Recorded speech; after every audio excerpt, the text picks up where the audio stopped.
असं परिवार आहे आणि अत्यंत गरीब घरातील ही व्यक्ती अचानक जाण्याने त्या कुटुंबावरती दुःखाचा डोंगर कोसळलेला आहे आणि त्यांचं इथून पुढं सर्व आर्थिक नियोजन विस्कटलेलं आहे.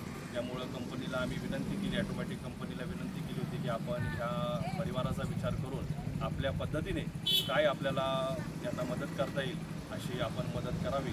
तर आज कंपनीचे मालक श्री शरद बाड यांनी कामगार कंपनीचे काही अधिकारी या ठिकाणी आलेले आहेत आणि त्यांच्याकडून एक 3 लाख रुपयाचा धनादेश त्या कुळसकर परिवाराला मदत म्हणून पाठवलेला आहे. तर मी महाराष्ट्र निर्माण सेना लोहा शहराच्या वतीनं कंपनीचे मालक अशोक शिवाड यांना या ठिकाणी धन्यवाद देतो.